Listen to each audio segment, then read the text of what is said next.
Okay, तर आपण मागच्या लेक्चरमध्ये इथपर्यंत पाहिलं पहा. हा फॉर्म्युला केचा आपण combine K when two heat carrying conductors are in parallel then what will be the combine K. जर दोन कंडक्टर हे पॅरललमध्ये असतील तर त्यांचा कंबाईन के काय असेल त्याचा हा फॉर्म्युला आपण काढला आहे बरं का. ओके, म्हणजे नेमकं हे काय केलं आपण, समजा याचा के 30 असेल, याचा के समजा 40 असेल, तर दोन्ही जर पॅरललमध्ये लावले आणि दोघंही एकत्र जर हीट घेऊन चाललेत तर इफेक्टिव्ह के काय असेल, पॅरललमध्ये काय असेल त्याचा. तर मी जसं सांगितलं की हा प्रश्न विचारला आहे मागच्या नीटमध्ये. हे पहा आपल्या नोट्समध्ये पण हा दिलेला आहे. हा पहा 169 क्रमांकाचा प्रश्न 169. Two rods A and B of different materials are welded together as shown in figure. Their thermal conductivities are K1 and K2. The thermal conductivity of the composite rod will be.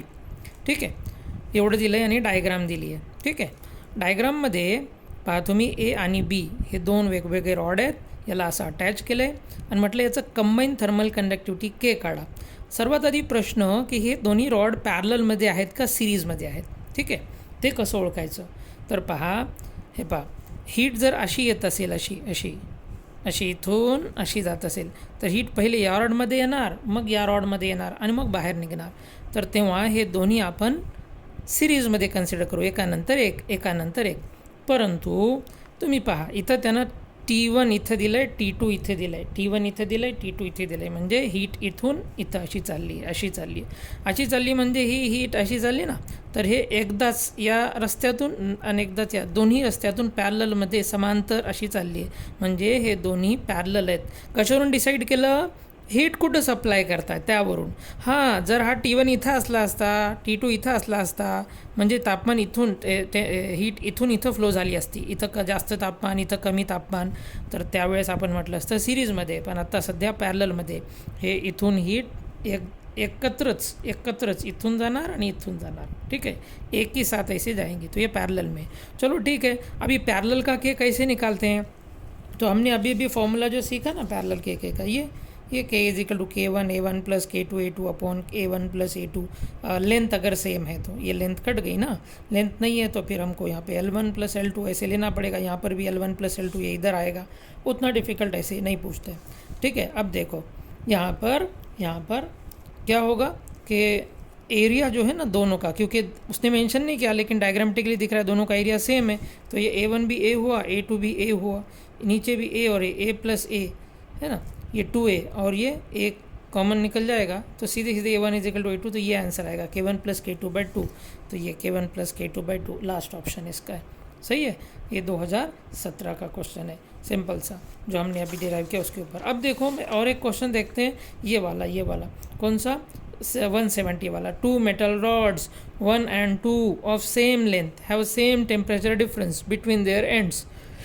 Their thermal conductivities are K1 and K2 and cross-sectional area A1 and A2 respectively. If the rate of heat conduction is 1 is 4 times that of 2. Okay चलो ठीक है. Then बोलता है ये relation के बारे में बताओ, कौन सा रिलेशन सही आएगा. चले यहाँ हम करने की कोशिश करते हैं. ये प्रॉब्लम आपके सामने है. ठीक है, ये वाला 170 वाला. ठीक है, नाउ लिसन, ये 170 हम लोग कर रहे हैं, 170 व्हाट इट.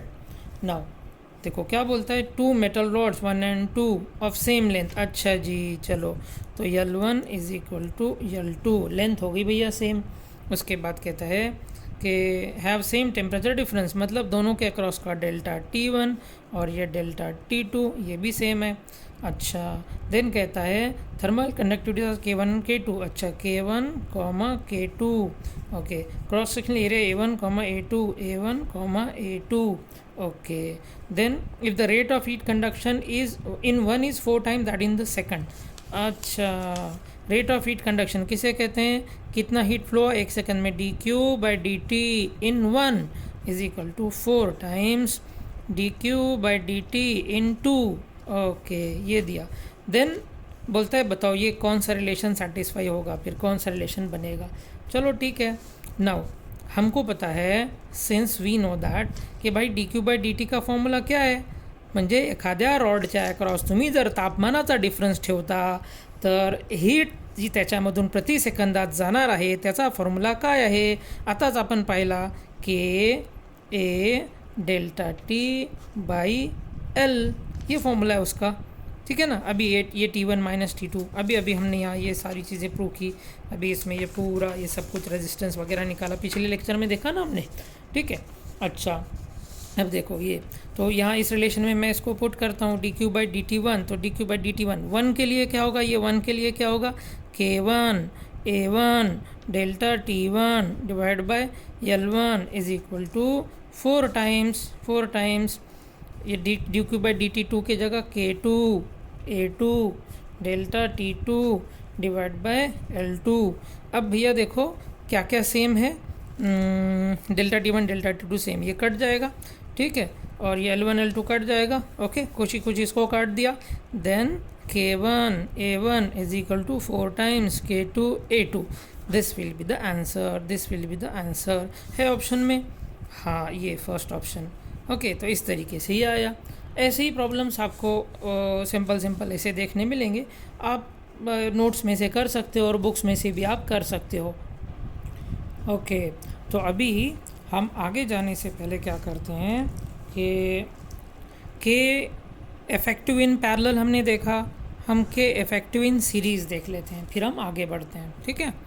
नाउ मान लीजिए 2 रॉड्स हैं, ठीक है, 2 रॉड्स, गॉट, ये ऐसे, ये रॉड 1 है, इसका coefficient of thermal conductivity K1 है, इसकी लेंथ जो है इस रॉड की मान लीजिए L1 है, ठीक है, और इसके बाद दूसरी एक रॉड इसको कनेक्ट कर दी गई, ये इसका coefficient of thermal conductivity K2 है और इसकी लेंथ L2 है, और यहाँ टेम्परेचर जो है ये इधर और इधर इसके अक्रॉस लगाया गया, तापमान वेगवेगळं याच्यात 2 टोकावर लावलं आहे आपण, ठीक आहे।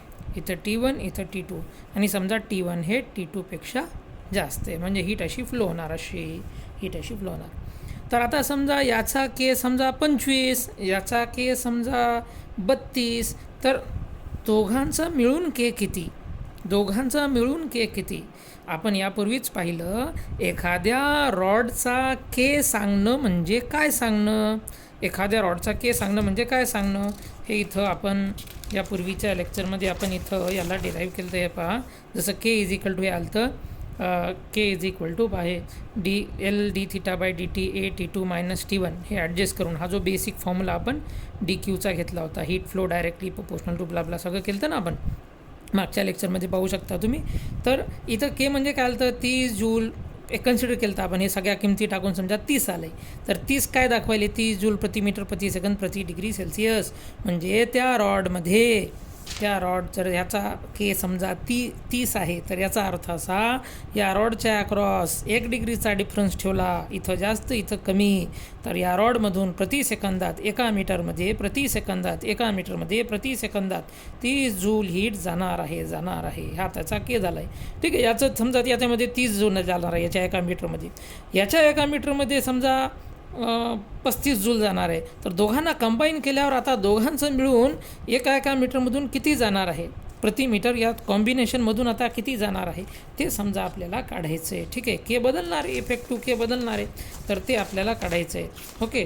तर सिरीजमध्ये कसं काढायचं, तर आपण काय केलं होतं, मागच्या लेक्चरमध्ये पाहिलं की आपण थोडंसं रेजिस्टेंसचा सपोर्ट घेतला होता, म्हणजे इलेक्ट्रिसिटीच्या जगत जाऊन इलेक्ट्रिसिटी के दुनिया में जाके वहाँ से रेजिस्टेंस का कंसेप्ट लाके करे थे। अब चूँकि ये जैसे करंट के अंदर इलेक्ट्रिक सेक्शन में करंट जो है फ्लो होता है, यहाँ हीट फ्लो हो रही है, और रेजिस्टेंस यहाँ पर ये रॉड के जो रेजिस्टेंस है, कौन से रेजिस्टेंस, इलेक्ट्रिकल नहीं, हीट रेजिस्टेंस, तो चूँकि ये दोनों सीरीज़ में है, तो सीरीज़ में रेजिस्टेंस हम कैसे निकालते हैं, हमको पता है सीरीज़ में हम कैसे रेजिस्टेंस निकालते हैं, what it that is R resistance in series is equal to ये 1/r is equal to 1/r1 plus 1/r2, है ना, ऐसे फॉर्मूला होता है रेजिस्टेंस इन सीरीज़ का, ऐसे होता है नहीं, ये तो रेजिस्टेंस इन पैरेलल का होता है, ओके, ये तो रेजिस्टेंस इन पैरेलल का होता है। फिर रेजिस्टेंस इन सीरीज़ का क्या होता है? रेजिस्टेंस इन सीरीज़ का होता है simple R is equal to R1 plus R2, simple addition. Okay, R1 plus R2। Okay, अब मैं क्या करता हूँ कि यहाँ पर इन दोनों को ऐड करता हूँ। देखो, तो ये रेजिस्टेंस जो है ना, ये रेजिस्टेंस किसका रेजिस्टेंस ले रहे हैं हम लोग? हीट का ले रहे हैं। हीट का रेजिस्टेंस क्या होता है? हीट का रेजिस्टेंस क्या होता है? वो हमने यहाँ पर निकाला है। ये यहाँ पर ये जो वी बाय इसको यूज़ करके ये यहाँ निकाला और हमने कहा ये बहुत इम्पॉर्टेंट है। एल बाई के ए, किसी भी रॉड का हीट रेजिस्टेंस क्या होता है? तो वो होता है उस रॉड की लेंथ। अब यहाँ पर टोटल रेजिस्टेंस हम निकाल रहे हैं, टोटल सीरीज रेजिस्टेंस, तो टोटल लेंथ हमें लेना पड़ेगा, एल टोटल हमें लेना पड़ेगा, that we will take as L1 plus L2। ठीक है, उसके बाद K effective K in series, then area. अब एरिया चूँकि दोनों का सेम है, एरिया है दोनों का सेम है, नहीं होता तो क्या होगा, वो नेक्स्ट केस है। ठीक है, यहाँ पे ए सेम है, ए थ्रू आउट। ठीक है, इज इक्वल टू नाउ ये L1 bye K1A plus L2 bye K2A। Okay, ये हो गया। अभी इसमें कॉमन चीज़ ए ये कट जाएगा, और यहाँ पर ये इस तरीके से आया L1 plus L2 upon KS is equal to L1 by K1 और ये L2 बाई K2। हमारा टारगेट क्या है भाई? हमारा टारगेट है KS, हमारा टारगेट है KS। मुझे के इन सीरीज़ चाहिए, के इन सीरीज़ ये मुझे निकालना है, टोटल इफेक्टिव के। तो अब उसको मैं कैसे निकालूँ? तो इसको मैं थोड़ा सा एडजस्ट कर लेता हूँ और एडजस्ट करके मैं के इन सीरीज़ निकालता हूँ। कैसे? इसको इधर भेजता हूँ, ये सबको नीचे लेता हूँ।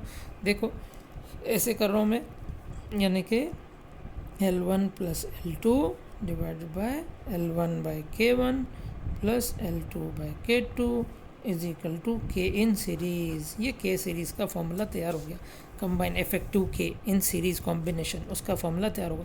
अगर ऐसे n हो ना, n, तो L1 plus L2 plus L3 ऐसे n तक आएगा, और यहाँ भी L1 by K1 L2 by K2 ऐसे n तक आएगा, Ln बाई Kn। ठीक है, और अगर आइडेंटिकल हो तो क्या होगा, वो कट जाएगा, तो हम उसको देख सकते हैं। बट बेसिक फार्मूला तो ये है भाई, बेसिक नहीं भूलना चाहिए, ये बेसिक फार्मूला के इन सिरीज का है।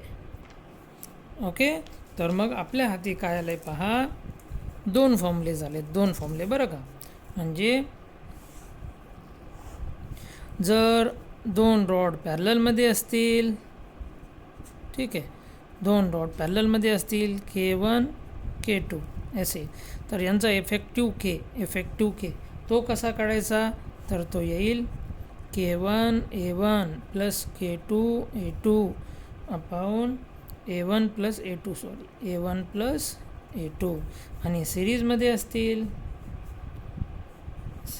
असतील, ठीक आहे, ये K1 K2. तर याचा फॉर्मूला क्या आला, के सीरीज़ का फॉर्मूला क्या आया भाई, अभी निकाला हमने, that is L1 plus L2 upon L1 by K1 plus L2 by K2. Okay, now अब देखते हैं हम लोग कि अगरचे ये आइडेंटिकल रॉड्स है, दोनों भी आइडेंटिकल मतलब क्या है कि सब कुछ एरिया लेंथ वगैरह सेम है, खाली ये मतलब डायमेंशंस में आइडेंटिकल है, K1 K2 डिफरेंट है, ठीक है, आइडेंटिकल रॉड्स.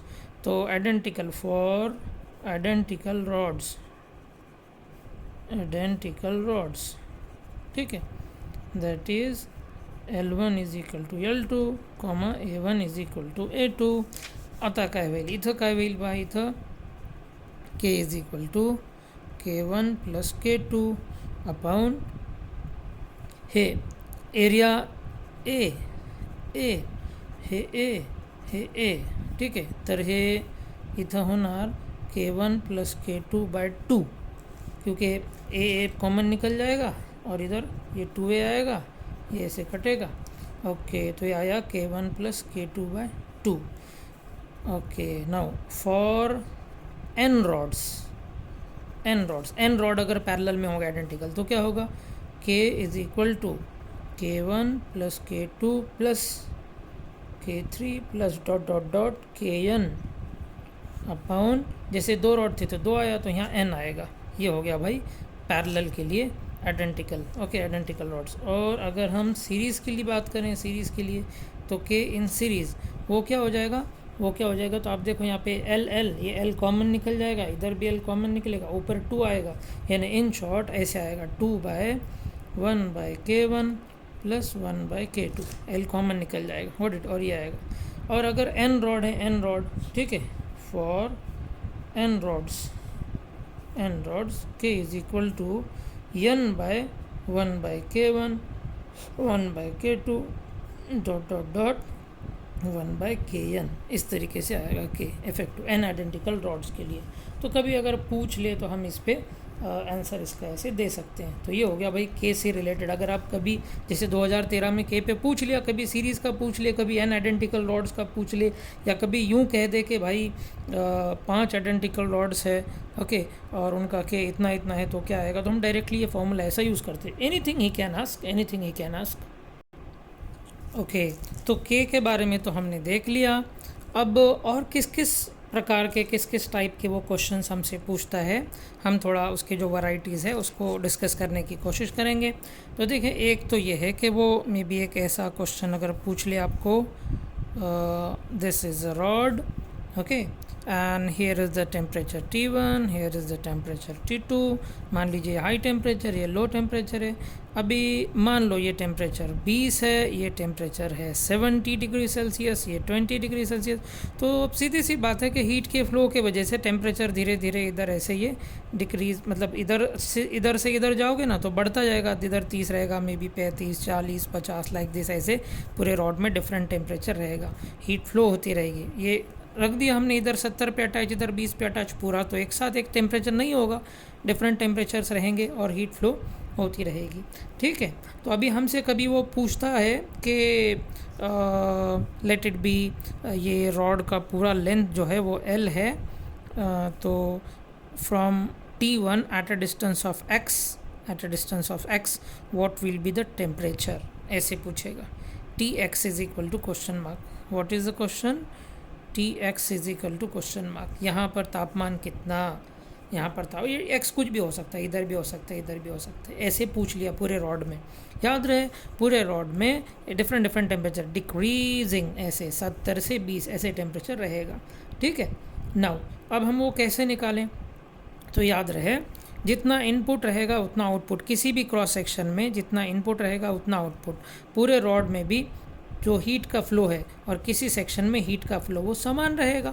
जैसे पूरे पाइप में पानी का फ्लो और एक जगह कट करो वहाँ पानी का फ्लो देखो आप, मान लो पूरे पाइप में से पानी कितना जा रहा है, 5 लीटर प्रति सेकंड, कहीं कट कर दो कितना जा रहा है, 5 लीटर प्रति सेकंड, एक सेकंड में 5 लीटर गिर रहा है, ऐसे। तो यहाँ हमें अभी ये निकालना है यहाँ का तापमान, ठीक है, एक्स डिस्टेंस पे, एक्स कुछ भी हो सकता है। रॉड 10 मीटर है तो पूछ सकता है 2 मीटर पे तापमान कितना, 5 मीटर पे कितना, चलो ठीक है, हम लोग निकालने की कोशिश करते हैं। उसके लिए हम लोग कंसेप्ट कौन सा यूज़ करते हैं कि since the flow of the heat through the complete rod and through any cross section or any part of the rod will be same, will be same, therefore we can write what the flow of heat through this and complete should be same, ठीक है। तो उसके लिए मैं क्या करता हूँ कि dq/dt the flow of heat through which section T1 to Tx is equal to dq/dt through which section T1 to T2। Okay, चलो अब मैं इसका फॉर्मूला लिखता हूँ। फॉर्मूला तो हमको पता है dq/dt का, वो है k a डेल्टा थीटा। अब डेल्टा थीटा यहाँ रहेगा T1 minus Tx, higher minus lower, divided by length जो है वो x, okay, is equal to यहाँ पे dq/dt T1 to T2, तो यहाँ रहेगा k a T1 minus T2 divided by the complete length we have to take because we took the complete temperature difference, so it will be L. Okay, nice. Then Ka will get cancelled. What is my target? My target is Tx, Tx मुझे निकालना है, ठीक है। तो उसके लिए मैं क्या करता हूँ, T1 minus Tx is equal to T1 minus T2 by L into x, x को उधर भेज दिया मैंने, ठीक है। फिर उसके बाद एक काम करता हूँ, मुझे टी एक्स चाहिए तो टी एक्स को उधर ले लो, बाकी सबको इधर ले लो। तो it will be T1 minus T2 by L into x is equal to Tx. Chalas. So this is the temperature of Tx. Now you have to just put the value of x. कुछ भी रख दो आप, x 10 metre की rod है, 2 metre पे निकाल लो, 3 metre पे निकाल लो, 7 मीटर पे निकाल लो, जस्ट रख दो आप। ये तो कांस्टेंट है, ये कांस्टेंट है, ये कांस्टेंट है, ये कांस्टेंट है, सब कांस्टेंट निकालिए, x बदलता जाएगा और हर पल पे हर जगह पे कितना कितना तापमान है ये आपको मिलता जाएगा। बट कंडीशन अप्लाई, ये हमने जो डिराइव किया किसके लिए डिराइव किया, अ सिंगल यूनिफॉर्म रॉड, हाँ, यानी ऐसी रॉड जो एक ही मटेरियल से बनी हुई, जहाँ के डिफरेंट नहीं है और क्रॉस सेक्शनल एरिया भी सेम है, तो उसके लिए आएगा। हाँ, अगर वो 2 डिफरेंट रॉड कनेक्ट करे और कहीं पूछे तो that will be different case, वो हायर लेवल का हुआ। बट कंसेप्ट तो यही रहेगा, उसमें के वेट कैलकुलेशन थोड़ा सा टिपिकल हो जाएंगे। बट अगर हम नीट को फोकस करें तो नीट के फोकस के हिसाब से इस प्रकार का क्वेश्चन जो 1 मिनट के अंदर सॉल्व हो जाएगा ये है। जेई को फोकस करें तो इसमें थोड़ा सा लेवल हाई जाएगा, कंसेप्ट यही रहेगा, ठीक है, कंसेप्ट ये रहेगा। You can check in the various books, आप अलग अलग बुक्स में देख भी सकते हो, ठीक है।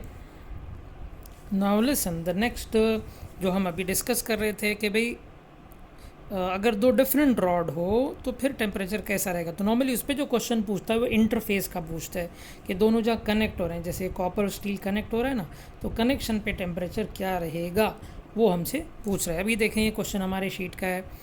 The coefficient of thermal conductivity of copper is 9 times that of steel. Okay, let it be, ये 172 क्वेश्चन नंबर है। क्या कहता है, coefficient of thermal conductivity of copper Kc is equal to 9 times Ks, K steel. Okay, if the composite cylindrical bar shown in the figure, what will be the temperature at the junction of copper and steel? ठीक है, junction of copper and steel पे कितना temperature रहेगा। तो आप समझ सकते हो कहाँ पर पूछ रहा है यहाँ पर। और कुछ चीज़ दे दी उसने डायग्राम में, L of copper 18 cm, L of steel 6 cm। Okay, nice. Then हमको यहाँ का टेम्परेचर निकालना है। अब देखो मैं ये डायग्राम ऐसे यहाँ ड्रॉ कर रहा हूँ ऐसे। This is 100 degree Celsius, this is 0 degree Celsius, and here we need the T junction is equal to question mark. Okay, now here is 18 cm and here is 6 cm. Okay, nice. now यहाँ भी वही concept आएगा भाई, जब heat flow steady state में आ जाता है तो थ्रू एनी क्रॉस सेक्शन ये थोड़ी देर के बाद हीट जो फ्लो है ना, फ्लो वो स्टेडी स्टेट में आती है, and at any cross section you can find out the same rate of heat flow. Got it. तो अब यहाँ पर हम ऐसा कह सकते हैं कि 100 और TJ, यानी जो कॉपर में है, कॉपर में और जो स्टील में हीट फ्लो जो है वो सेम रहेगा, got it. So we can say that dQ by dt through copper